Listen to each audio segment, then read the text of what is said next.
Nuns so cut off they developed elaborate sign languages to communicate without breaking vows of silence. Communities of women living on storm-lashed islands, where for months on end the only way to get life-saving supplies was a terrifying boat journey across raging seas. Picture this: women choosing to be sealed into stone rooms for their entire lives, seeing the world only through a narrow slit. Or imagine a convent hidden so deep in a wild wolf-haunted forest that its inhabitants rarely heard a human voice from outside their walls.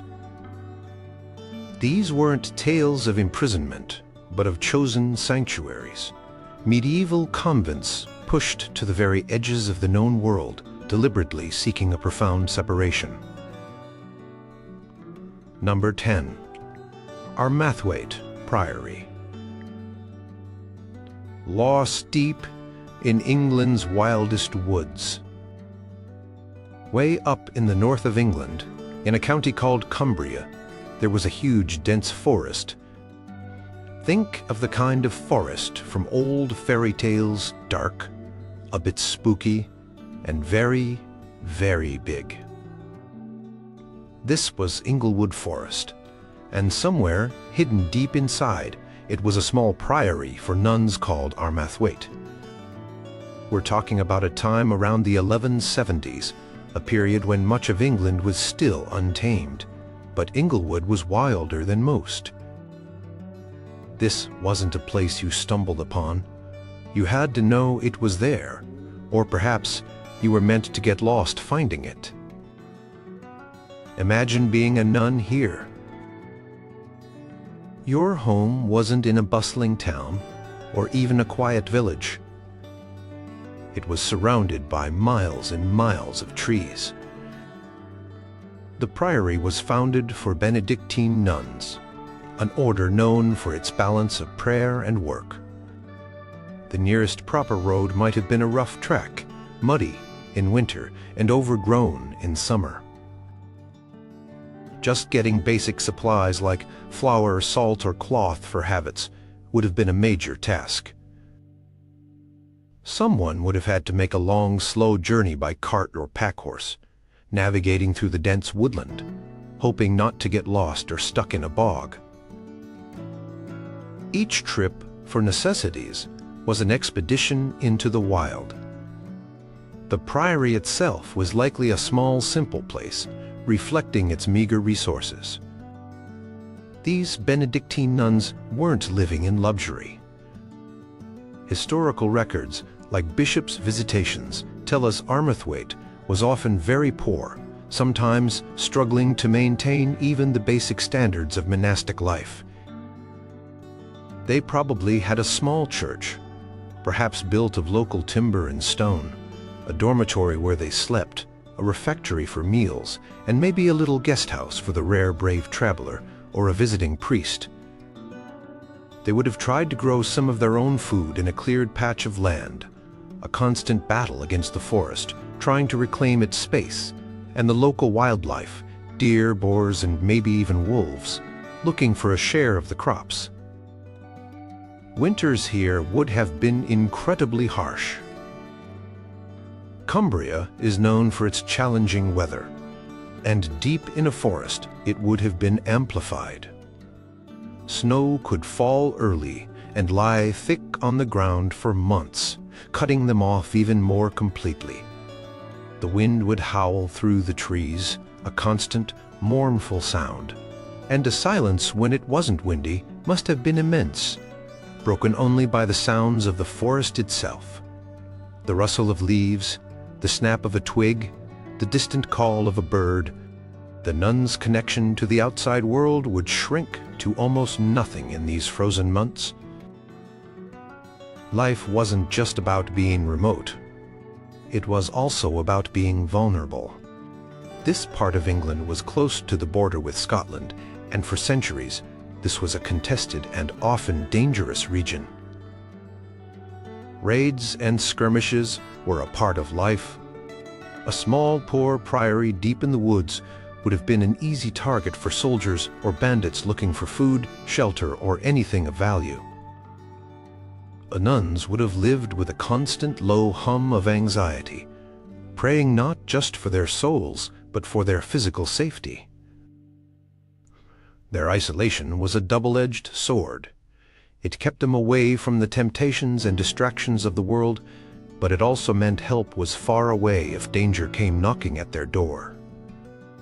We don't have diaries written by the Armathwaite nuns telling us their deepest thoughts or daily fears, but we can piece together a picture from historical records and what we know about life in such places.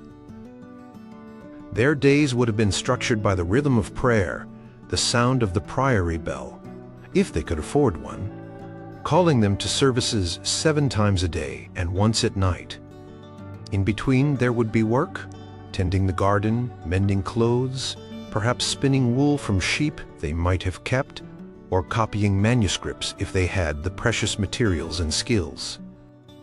Above all, they were struggling to keep their small flame of faith alive in the vast, indifferent wilderness. Their world was the priory walls and the endless rustling trees beyond. It was a life of profound quiet, deep isolation, and the constant gritty reliance on their faith and each other to survive in one of medieval England's loneliest corners. The very forest that hid them also held them captive. Number 9. Monastero di Torba, the Tower Stronghold Convent. Picture a tall, stern stone tower standing guard for centuries. This isn't just any tower. It's the heart of what became a very unusual convent in northern Italy, the Monastero di Torba. Its story begins long before the nuns, back in the last days of the Roman Empire, around the 5th century. The tower was built as a military outpost, part of a defensive line for a Roman fort called Castel Sprio. It was designed for toughness, for watching, for holding out. Then history shifted. The Romans faded, and new powers arose. Around the 8th century, a group of Benedictine nuns took over this ancient tower and the surrounding buildings. Why here? Perhaps the very remoteness and defensibility that appealed to soldiers also appealed to women seeking a life of prayer set apart from a turbulent world. Castel Sprio itself was an important Lombard settlement, but the nunnery within its walls, centered on this tower, would have had its own distinct, enclosed existence. For a time, the surrounding settlement thrived, but as Castel Sprio declined and was eventually destroyed in the 13th century, the nunnery at Torba found itself increasingly isolated, a small religious community persisting amidst ruins and encroaching nature. Living in a tower convent must have been unique. The tower itself, with its thick stone walls and small windows, would have been the core of their spiritual life. Inside, precious frescoes were painted, some of which survive today, giving us a glimpse into their world. These paintings show figures of abbesses, nuns, and saints, their faces serene even as they adorned the inside of this ancient military structure. Imagine the nuns gathering for prayer in a room that was once a lookout post, the echoes of soldiers' shouts replaced by chanted psalms. The very stones around them spoke of defense and enclosure, a physical reminder of their separation from the world outside. The daily life for the nuns of Torba would have been one of strict routine, typical of Benedictine life, but shaped by their unusual home. Space within the tower would have been limited. They likely cultivated gardens outside the tower but within their monastic enclosure, providing food. The nearby Iona River would have been a source of water. Their isolation wasn't just about being in a tower. It was about being part of a site that gradually became a historical relic itself. As the centuries passed and Castel Sprio faded into memory, Torba became a guardian of that memory.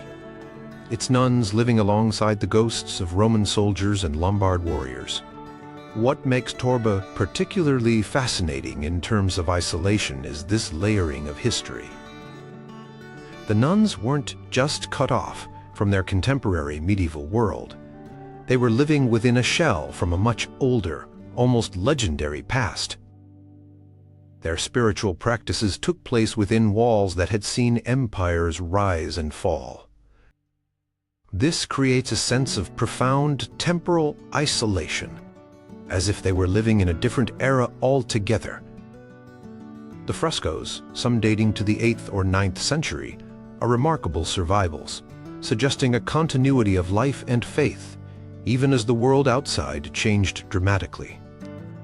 These images include a procession of haloed virgin martyrs, offering a powerful visual focus for the nuns' devotion, and perhaps reflecting their own sense of spiritual dedication in a secluded setting. The fact that this community persisted for centuries even after the destruction of the main Castelsprio settlement shows incredible resilience. They were a small island of faith in a landscape increasingly returning to wilderness or agricultural use. Their tower, once a symbol of military might, became a beacon of prayer, its very structure reinforcing their commitment to a life apart. Today, Torba is a UNESCO World Heritage Site recognized for its unique blend of Roman, Lombard, and monastic history, a silent testament to the nuns who made this ancient tower their isolated sanctuary. Number 8. Wherwell Abbey. The marshland refuge of a penitent queen.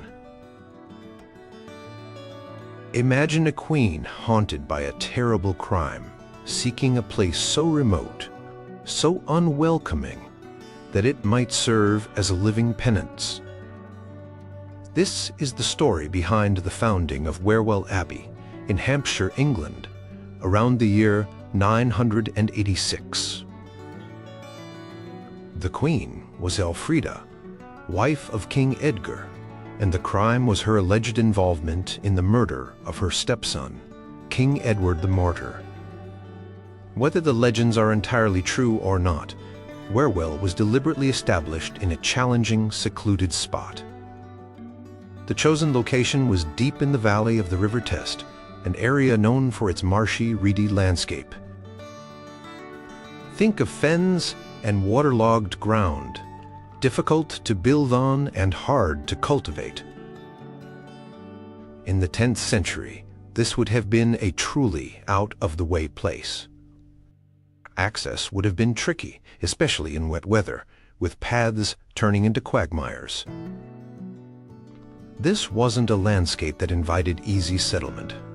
It was a place you went to if you wanted to be left alone, or perhaps to demonstrate profound remorse through hardship. For the Benedictine nuns who first populated Wherwell, life would have been a constant struggle against the environment. Building the abbey itself would have been an immense challenge, possibly requiring driving wooden piles deep into the soft ground to create stable foundations. Draining land for gardens and small fields to grow food would have been an ongoing battle. The river, while providing water and fish, could also bring floods, threatening their buildings and crops. The dampness would have seeped into everything, making the stone buildings cold and perhaps contributing to illnesses. This physical isolation, dictated by the marshy terrain, would have shaped the community's daily existence. Supplies from the outside world would arrive infrequently and with difficulty. The nuns would have needed to be highly self-sufficient, relying on their own labor for food, clothing, and other necessities. Their world would have been circumscribed by the water, meadows, and willow beds, their view often misty and dominated by the sights and sounds of a wetland environment. The call of water birds, the croaking of frogs, the whisper of reeds in the wind. Despite its challenging beginnings, Wherwell Abbey grew in importance and wealth over the centuries, eventually becoming a significant and respected institution. royal patronage continued, and it attracted women from noble families. However, the initial isolation, born from its marshland setting and the dramatic story of its founding, remained a core part of its identity. Even as it became more established, its location set it apart. The physical act of getting to Wherwell would always have been a reminder of its slightly otherworldly, set-apart nature. The story of Queen Elfrida's penance, whether entirely factual or embellished over time, adds a layer of psychological isolation to Wherwell's history. The idea that this place was founded out of guilt and a desire for spiritual cleansing gives it a somber, reflective quality. The nuns, aware of this founding legend, might have felt a particular call to a life of prayer and atonement, not just for their own sins, but for the sins that lay at the very origin of their home. Their secluded life in the marshes could be seen as a continuation of that penitential spirit. While the abbey was eventually dissolved during Henry V's Reformation, its memory tied to a dramatic queen and a wild, watery landscape speaks of a community that began in deep seclusion, a refuge carved out of one of England's less hospitable environments. Number 7. Jouarre Abbey. The crypt keepers of an ancient world travel back to the Merovingian era, a time of Frankish kings and queens, in what is now France, around the year 630. This was when Jouarre Abbey was founded, making it incredibly old. It was established not far from Paris, but in the 7th century, even areas relatively close to major settlements could feel remote and untamed compared to later medieval periods. Jouarre was distinctive from its very beginning, intended as a double monastery for both monks and nuns, though it later became solely a convent for Benedictine nuns.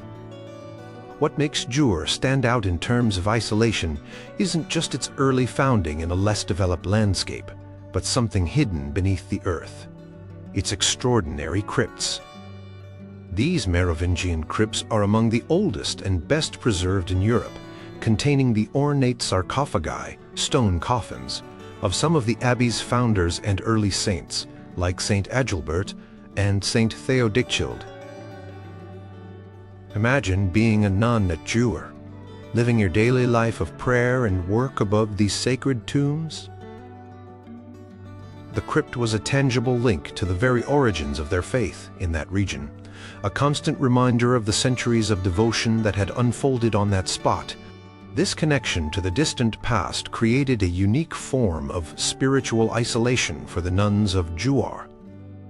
While the world outside changed, with new kingdoms, new styles of architecture, and new theological debates, the crypt remained a silent, unchanging sanctuary. It was a world beneath their world, a place of profound stillness and antiquity. The nuns were not just living in a medieval convent. They were the guardians of a much older Christian heritage, a direct line back to the early days of the Frankish Church. Their prayers would have mingled with the silent presence of those early saints, creating a powerful sense of continuity and separation from the fleeting concerns of the present day. The daily life of the Jouarre nuns would have followed the Benedictine rule, with its emphasis on ora et labora, prayer and work. They would have managed the abbey's lands, cared for the sick, and perhaps engaged in artistic work, such as manuscript illumination or embroidery, for which nunneries were often famed. But always there was the crypt. Access to it might have been restricted or reserved for special occasions, making visits all the more significant. Descending into its cool, dimly lit spaces would have been like stepping back in time, reinforcing their sense of being part of a long, unbroken chain of faith. Over its long history, Jouarre Abbey faced periods of upheaval, including damage during wars and the French Revolution. Yet the crypts survived, testament to their robust construction and deep spiritual significance. The nuns who lived at Jouarre for over 1,000 years were, in a way, isolated with these holy relics. Their community was not just a group of contemporary women. It was a community that stretched back through time, anchored by the physical remains of its founders. This wasn't the isolation of a windswept island or a dense forest, but a more subtle, internal isolation, the feeling of being keepers of a sacred flame from a long-ago era, shielded from the ephemeral changes of the outside world by the weight of history and the sanctity of their underground chapel. The very air in the crypts must have felt different, ancient, and holy, setting their spiritual lives profoundly apart. Number 6. St. Marienthal Abbey. Frontier faith in the eastern wilds. Picture the eastern edge of Germany in the early 13th century. This was a frontier zone, a land of dense forests, winding rivers, and new settlements pushing into areas previously less developed or populated by Slavic peoples. It was here, on a picturesque bend of the Lusatian-Nisa River, that St. Marienthal Abbey was founded in 1234 by Kunigunde of Bohemia. This was a convent for Cistercian nuns, and the Cistercian order was famous for seeking out desert's wild, uncultivated places where they could establish their communities, far from worldly distractions. St. Marienthal perfectly fit this Cistercian ideal. Its location in Upper Lusatia, on the border with Bohemia, now the Czech Republic, was genuinely remote at the time. The surrounding landscape would have been largely forested, with only small, scattered villages. Establishing an abbey here was a major undertaking. It meant clearing land, constructing buildings from local timber and stone, and creating a self-sufficient agricultural estate in what was essentially wilderness. And the nuns and the lay brothers who supported them were pioneers, taming a small patch of the wild for the glory of God.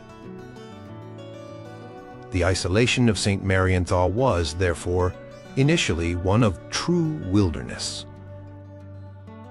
The nuns would have been surrounded by nature in its rawest form. The sounds of the forest birdsong, the rustling of animals, the howl of wolves, perhaps, would have been the soundtrack to their lives. Travel to and from the abbey would have been arduous, relying on rough tracks or river transport. This physical separation was a deliberate choice, central to Cistercian spirituality, which emphasized simplicity, manual labor, and a life stripped bare of worldly excesses. Life for the Cistercian nuns of St. Marienthal would have been demanding. The Cistercian rule was strict with long hours of prayer, including services in the middle of the night and a strong emphasis on manual work. The nuns would have participated in tasks appropriate to their enclosure, perhaps gardening, spinning, weaving, or copying manuscripts. The success of the abbey depended on its ability to manage its lands effectively, producing enough food to sustain the community and perhaps a surplus to trade for essential goods they couldn't produce themselves. Their isolation meant they had to be resourceful and resilient. Over time, as the region became more settled, St. Marienthal's isolation lessened in purely geographical terms. However, its Cistercian identity, with its emphasis on a life apart, would have continued to shape its character. The abbey buildings themselves, often set within a clearly defined precinct wall, created a world within a world. Remarkably, St. Marienthal Abbey has survived through centuries of turmoil, including wars, fires, and political changes. It holds the distinction of being the oldest continuously active Cistercian nunnery for women in Germany. This incredible continuity speaks to the strength of the community and its founding ideals. while the wilderness around it was gradually tamed and the frontier moved further east, St. Marienthal retained its spiritual separateness. The initial experience of being a small outpost of faith in a vast untamed landscape must have deeply ingrained a sense of resilience and self-reliance in the community. Even today, visiting St. Marienthal with its beautiful Baroque church, rebuilt after fires, and its peaceful riverside setting, one can still sense the echoes of that original Cistercian impulse to find God in solitude on the very edge of the medieval world. Number 5. Santa Maria de Sigena. The fortress, convent on a contested plain. Imagine a vast, imposing structure rising from the arid plains of Aragon in northeastern Spain. This was the royal monastery of Santa Maria de Sigena, founded in 1188 by Queen Sancha of Castile, wife of King Alfonso I of Aragon.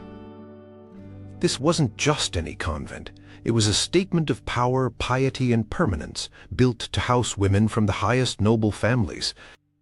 And while it became incredibly wealthy and influential, its location and design spoke of a particular kind of isolation, the isolation of a frontier stronghold. The region of Monegros, where Sigena was established, was historically a contested borderland between Christian and Muslim territories during the long centuries of the Reconquista. By 1188, this specific area was under Christian control, but the memory of conflict was fresh, and the landscape was sparsely populated and somewhat harsh. Building a major monastic complex here was a strategic move as much as a religious one, helping to consolidate Christian presence and control. The very architecture of Sigena reflected this. It was built like a fortress with strong walls, towers, and a generally defensive character. This was a convent designed to protect its inhabitants, not just from spiritual temptation, but potentially from physical threat. The nuns of Sigena, primarily from aristocratic backgrounds, lived a life of religious observance, but their surroundings were a constant reminder of the world's dangers. The vast open plains around the monastery offered little natural protection, making its man-made defenses all the more crucial. While they were enclosed, their enclosure was a fortified one. This created a sense of being a bastion of faith and order in a landscape that still felt wild and perhaps insecure. The isolation here was not just about being far from other towns. It was about being a self-contained, defensible unit in a challenging environment. Inside its mighty walls, Sigena developed a rich artistic and cultural life. It housed a magnificent chapter house with unique Romanesque frescoes, a royal pantheon, and a significant treasury and archive. These treasures, however, were kept within a structure that could withstand a siege. The daily life of the nuns, while following the rule of the Order of St. John of Jerusalem, was lived out in the shadow of these protective ramparts. Their connection to the outside world, including their powerful families, was strong. Yet their immediate physical environment was one of deliberate separation and self-containment.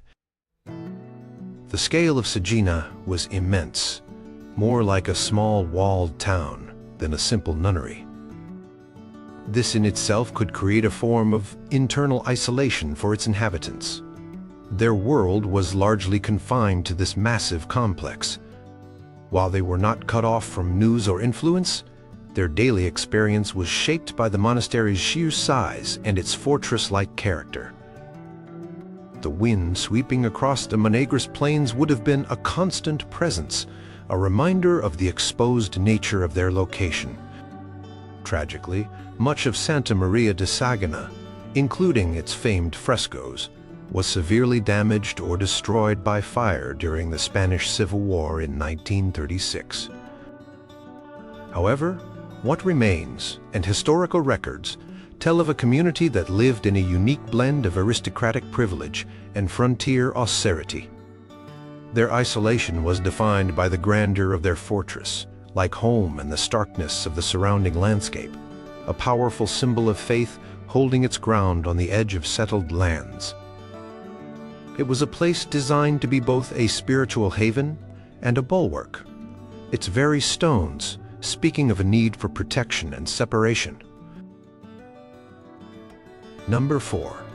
Kildare Abbey. Ireland's mystical island of faith. Step back to 5th century Ireland, a land on the very edge of the known Roman world, developing its own unique Christian traditions. It was here, around 480 AD, that St. Brigid, one of Ireland's most beloved saints, founded a remarkable monastic settlement at Kildare, meaning Church of the Oak. Kildare wasn't just a simple monastery. It grew into a huge and influential ecclesiastical center, unique for being a dual monastery, housing both monks and nuns, with St. Brigid herself as a powerful abbess presiding over both communities. The isolation of Kildare wasn't so much about geographical remoteness, in the sense of mountains or deserts, though Ireland itself was an island apart from continental Europe. Instead, Kildare's isolation was cultural and spiritual. Early Irish Christianity had distinct practices and a monastic structure that differed from Roman norms. Kildare was a shining example of this indigenous Irish spiritual world, a self-contained universe of faith, learning, and craftsmanship. It was like an island of intense religious activity within the broader island of Ireland. One of the most famous traditions associated with the nuns of Kildare was the tending of a perpetual sacred fire. This fire, kept alight in honor of St. Brigid, was said to have burned continuously for centuries without any buildup of ash. Only women, the nuns, were allowed near this sacred flame. This practice, possibly echoing pre-Christian Celtic traditions, set Kildare apart and imbued it with an aura of mystery and sanctity. Imagine the enclosed precinct where this fire burned, a focal point of the nuns' devotion, a symbol of enduring faith that made their community unique in the Christian world. The care of this flame would have been a solemn daily ritual binding the nuns together in a shared sacred duty. Kildare grew to be a vast establishment, almost like a monastic city. It had churches, workshops, schools, and extensive lands. This very size and self-sufficiency contributed to its sense of being a world apart. The nuns and monks within its bounds lived according to their own rhythms, governed by the powerful abbesses and abbots who succeeded Brigid. They were renowned for their holiness, their learning. Kildare was a center for manuscript illumination, and their hospitality. Yet they were also distinct, operating within the vibrant but separate sphere of the Celtic Church. For the nuns of Kildare, life would have been deeply immersed in this unique spiritual atmosphere. Their days were filled with prayer, tending the sacred fire, agricultural work on the abbey's lands, and artistic creation. Their world was defined by the traditions of St. Brigid and the particular flavor of Irish Christianity. While Kildare was a major pilgrimage site, attracting visitors from far and wide, its core community lived a life deeply rooted in its own sacred space and history. The famous Round Tower, still standing today, would have been a landmark visible for miles, a symbol of this powerful, self-contained religious center. The isolation of Kildare, then, was less about being physically cut off and more about being a beacon of a distinct spiritual culture. It was a place where ancient traditions were preserved and where a unique expression of Christian faith flourished, somewhat insulated from the direct control and evolving practices of the continental church for a significant period.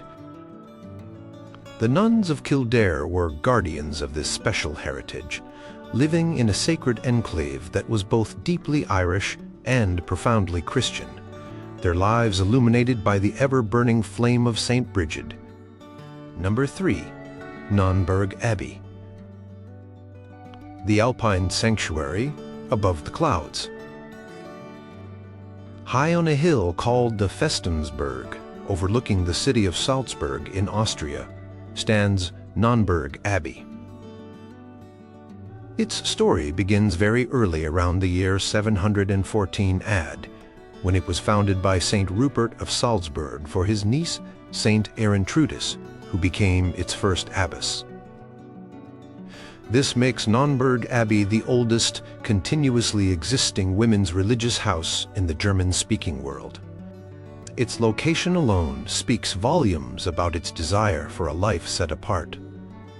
Imagine, in the early 8th century, this community of Benedictine nuns establishing their home on this prominent outcrop. Salzburg itself was just beginning to develop as a significant settlement. The Festungsberg offered natural defenses and a commanding view, but more importantly for the nuns, it offered seclusion. Access to the abbey would have been a steep climb, a physical journey that mirrored the spiritual ascent they sought. From their perch, the world below, the nascent town, the Salzach River, the distant alpine peaks would have seemed at a remove, allowing them to focus on their divine service. The early medieval world was often turbulent, and a secure, elevated position, like Nonnberg's, offered a degree of protection. But the primary purpose of this high place was spiritual. The nuns lived according to the rule of Saint Benedict, a life of prayer work and communal living. Their daily routine, the Liturgy of the Hours, would have echoed through their Romanesque church, its ancient frescoes depicting biblical scenes and saints creating a sacred atmosphere. These frescoes, some dating back to the 12th century, are treasures, offering a glimpse into the rich, spiritual and artistic life that flourished within these isolated walls. Life on the Nonnberg would have been shaped by its alpine environment. Winters could be harsh, with snow and ice, making the steep paths even more treacherous. Supplies would need to be hauled up the hill. The nuns would have cultivated gardens on any available terraced land, striving for self-sufficiency. The views from their abbey, however, must have been inspiring. A constant panorama of mountains and sky, perhaps reminding them of the majesty of creation and lifting their thoughts to heavenly things. This visual connection to the grandeur of nature could have been a powerful aid to contemplation. While Nonnberg became an influential and respected institution, attracting women from noble families and accumulating endowments, its physical separation remained a defining characteristic. The abbey was a world unto itself, enclosed by its walls and its elevated position. Even as Salzburg grew into a bustling city at its feet, Nonnberg retained its air of serene detachment. The climb to its gates was always a transition from the secular to the sacred. For centuries, the nuns of Nonnberg have lived as life apart, their community weathering political upheavals, reforms, and the passage of time. While many people today know Nonnberg through its much later connection to the sound of music, its true historical significance lies in its extraordinary longevity and its unwavering commitment to monastic life in its lofty sanctuary. The isolation chosen by Saint Erentrudis and her first sisters was not one of harsh deprivation, but one of sacred elevation, a place where they could literally and figuratively live closer to God, overlooking the world but not entirely removed from its spiritual needs. Their continuous presence for over 1,300 years is a testament to the enduring power of that vision. Number 2. Iona, nunnery. the Hebridean island Haven, in a storied sea. Off the rugged west coast of Scotland lies the small windswept Isle of Iona. This island holds a mystical place in Christian history, famously associated with Saint Columba, who founded a monastery there in 563 AD that became a beacon of learning and missionary activity. Centuries later, around the year 1203, a new chapter began on this sacred isle. An Augustinian nunnery was established, dedicated to Saint Mary. Its founder was Reginald, son of Somerlode, the powerful lord of the Isles. For the nuns who came to Iona, isolation was an undeniable reality. It was, and is, an island. Their lives were governed by the sea, the weather, and the seasons. To reach Iona required a boat journey across often turbulent waters. In winter, storms could rage for days or weeks, cutting the island off completely from the mainland. Imagine the anxiety of waiting for a supply boat, its arrival uncertain, or the relief when it finally appeared through the mist and waves, bringing essential goods like grain, wine for mass, or parchment for their scriptorium. The nunnery itself was built a short distance from the main Columban monastery, near the parish church of St. Ronan. Its ruins, still visible today, show a cloister, a church, and other buildings constructed from the local gray-green stone. Life here would have been hardy and self-reliant. The nuns would have had gardens, perhaps kept some livestock, and relied on fishing.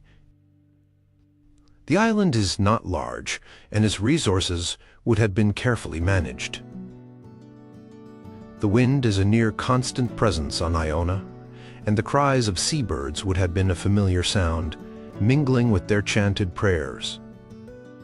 Their isolation was not just physical, but also cultural to an extent. While Iona was a revered spiritual center, it was still on the periphery of mainstream European society. The Gaelic culture of the Hebrides was strong, and the nuns, though following the Augustinian rule common across Europe, would have lived within this distinctive island context.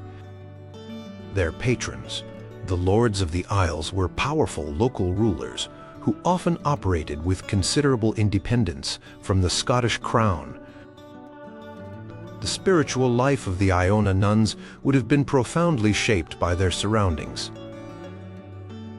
The island itself was considered holy ground, saturated with the prayers of saints who had gone before them. The legacy of Columba was everywhere. This deep sense of sacred history must have been a powerful inspiration. Their prayers would have risen amidst the ancient stones and the wild beauty of the Hebridean landscape, the turquoise waters, the white sandy beaches, and the dramatic, ever-changing sky. This wasn't a gentle, pastoral isolation. It was an isolation imbued with a raw, elemental power. We know less about the specific daily lives of the Iona nuns than we do about the monks of Columba's era. But records show they held lands on Iona and other islands, indicating they were an established and functioning community. They would have followed the Augustinian routine of prayer, worship, and work suitable for enclosed women. Perhaps they engaged in needlework, producing fine embroideries for church use, or tended to the sick. Their presence added another layer to Iona's rich spiritual tapestry. The nunnery existed for over 3 centuries, until the Reformation brought an end to monastic life on the island. The quiet ruins of their church and cloister still speak of a community of women who chose a life of devotion on this remote, beautiful, and profoundly isolated holy isle, their days marked by the rhythm of the tides and the ancient echoes of prayer. Number 1. A Carthusian nunnery. Silence, locked within walls of stone. Imagine a life chosen for its almost absolute silence and solitude, not in a hermit's cave, but within the structured walls of a convent. This was the reality for nuns of the Carthusian order, perhaps the most radically isolated and strictly enclosed of all medieval religious orders for women. To speak of one specific Carthusian nunnery, like the early houses of Prébéan in Provence, France, founded for women in the 1140s-50s, or later ones like Gosnay, is to enter a world of profound, intentional separation from the outside. The Carthusian way of life, founded by Saint Bruno in the late 11th century for men, was adapted for women with the same core principles. A life lived as hermits within a community. Each nun had her own small cell or cottage, typically with 2 rooms, a workshop, and a tiny walled garden where she could grow vegetables and flowers. Here she spent the vast majority of her time alone, praying, meditating, reading sacred texts, and performing manual labor like spinning or copying manuscripts. Meals, simple and austere, were usually taken alone in her cell, passed to her through a small hatch by another nun, minimizing direct contact. Silence was paramount. Speech was severely restricted, allowed only during specific limited times, such as a weekly communal walk or in chapter meetings for essential matters. For much of their communication, Carthusian nuns, like their male counterparts, would have used a form of sign language. Can you picture it? A community bound by faith, living side by side, yet largely in a world of quiet contemplation, their primary communication being with God. Their enclosure was exceptionally strict. Once a nun entered a Carthusian charter, house as their monasteries are called, and made her solemn vows, she generally never left. Nor did outsiders typically enter, beyond the most essential visits from a priest or bishop, and even then, contact was carefully managed. Family visits, if permitted at all, would be rare and conducted through a grill. The physical layout of a Carthusian nunnery reflected this ideal of solitary community. The individual cells, each a small hermitage, were arranged around a cloister that led to the community church. Here they would gather for certain parts of the divine office, their voices joining in chant, a powerful contrast to the prevailing silence of their individual lives. But even in church, their separation might be maintained by choir stalls that offered a degree of privacy.